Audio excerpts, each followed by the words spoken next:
A gente conversa agora com o advogado e diretor do Legal Wings Institute, o Juliano Maranhão. Professor, obrigada demais pela conversa aqui com a gente na CNN Brasil, porque é um espaço dedicado a falar das nossas crianças e adolescentes.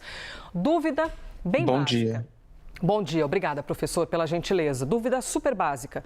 Nós não temos legislação, então, que ampare as nossas crianças e adolescentes no mundão da internet. O que existe não contempla a internet. Por que tem que ter mais uma outra lei?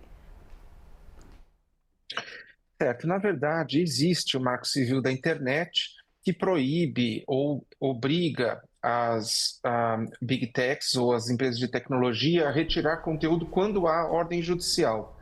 Essa legislação foi interpretada recentemente pelo Supremo, que dá uma postura, ou obriga, ou responsabiliza as empresas de tecnologia a terem uma postura mais ativa, no sentido de monitorar conteúdo e retirar conteúdo quando esse conteúdo implique crime, né? Agora, quando a gente fala de crianças e adolescentes, nós pensamos em conteúdos, não somente aqueles que configurem um crime, mas também conteúdos que possam ser inadequados para o seu desenvolvimento psíquico e social. Então, a legislação, o PL que está para ser votado já na quarta-feira, agora, ele traz esses elementos de proteção à criança e adolescente quanto a conteúdos que sejam inadequados para o seu atual estágio de desenvolvimento cognitivo ou emocional. Clarissa Oliveira também está com a gente aqui na conversa. Clarissa, por favor. Muito bom dia, doutor. Muito obrigada pela entrevista aqui ao Live CNN. Eu gostaria da sua leitura, sua avaliação a respeito de um ponto que tem sido levantado por alguns setores da oposição, de que o PL da adultização, aí como a gente está chamando, poderia de alguma forma esbarrar em um tipo de censura ou na liberdade de expressão. Eu gostaria de saber como o senhor interpreta esse tipo de argumento e, dependendo aí, claro, do seu olhar, como que o senhor acredita que o Congresso deve enxergar esse tipo de regulamentação mais rigorosa sobre os desdobramentos, os efeitos que a disseminação de informações perigosas ou sensíveis nas redes pode ter. Bem-vindo.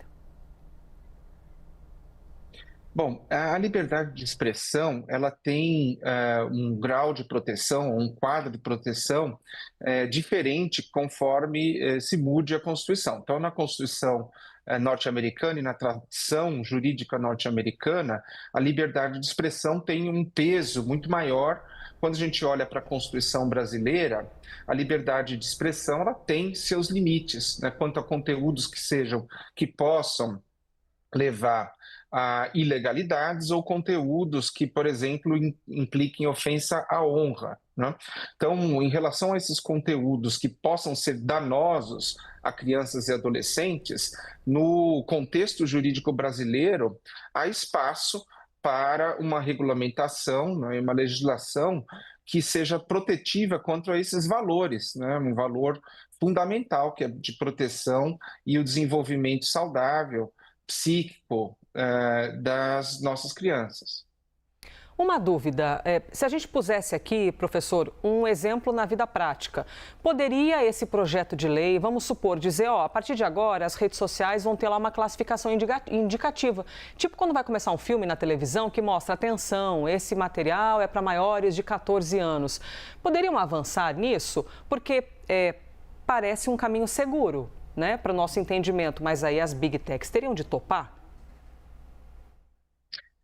Na verdade, a legislação vai além. A legislação faz uma proposta bastante moderna. Em primeiro lugar, não se trata de proteger a criança do ambiente digital, mas de proteger a criança no ambiente digital. Ou seja, se considera que a criança vai frequentar esse ambiente e as obrigações com relação às empresas de tecnologia não vão só estar apenas no sentido de transparência e informação, mas de adotar os meios técnicos que sejam o estado da arte mais eficazes para proteger crianças e adolescentes no sentido de configurações.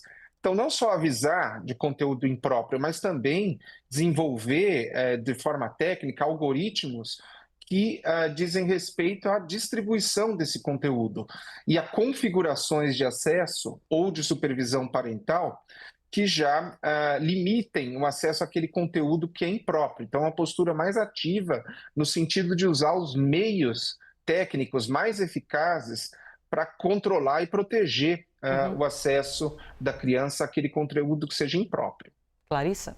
Professor, a gente está falando aqui, claro, de esclarecer o conteúdo que seja impróprio, falando da retirada desse conteúdo do ar, mas muito da polêmica a respeito desse assunto, seja para crianças e adolescentes, seja numa regulamentação geral, diz respeito à responsabilidade das empresas. Considerando a evolução que a gente viu aí desde a tentativa do governo federal de pautar o PL das fake news, por exemplo, o senhor tem visto alguma evolução nesse debate, um amadurecimento que permita a gente vislumbrar um Congresso mais ativo nesse debate? Porque a gente fala-se muito da omissão do Legislativo, deixando decisões a respeito da regulamentação a cargo da Justiça. Certo. Bom, há uma evolução, com certeza, né, do Marco Civil da Internet, que trazia simplesmente a previsão de que as empresas de tecnologia são responsáveis apenas quando não retiram conteúdo após ordem judicial. A gente evoluiu para a decisão do Supremo Tribunal Federal, né, que exige uma postura mais ativa, ou quando notificada, não necessariamente por ordem judicial, quanto a conteúdos que signifiquem crimes, as empresas de tecnologia já têm que retirar. Agora, a gente dá mais um passo com relação a crianças e adolescentes em que existe nessa previsão do PL, que em breve vai ser votado, existe então ali a previsão de notificação para retirada de conteúdo, ou seja, se elas forem notificadas, não necessariamente judicialmente, elas forem notificadas para retirar um conteúdo nocivo e não o fizerem, elas podem ser responsabilizadas pelos danos causados por aquele conteúdo nocivo. Agora, com relação à previsão em geral para redes e para redes sociais, de fato, o que era o PL 2630 naufragou, né? Mas existe aí a previsão do governo, logo após a aprovação do PL de crianças e adolescentes, enviar uma regulamentação mais geral com relação à moderação de conteúdo e transparência quanto a conteúdo nas redes sociais. Vamos ver, hein, de que maneira esse assunto vai ganhar corpo durante a semana, caso ele seja votado dentro do Congresso. Juliano Maranhão, obrigada demais pela entrevista, advogado, especialista, professor e diretor do Legal Wings Institute. Muito obrigada, professor. Eu que agradeço. Muito bem, a Clarissa Oliveira participando aqui também do debate para a gente poder projetar, né, Clarissa, de que maneira serão os próximos dias em relação a esse debate. Lembrando que está previsto, amanhã tem reunião com as lideranças e presidente da Câmara dos Deputados e tudo mais, para decidir se vão votar ou não esse assunto.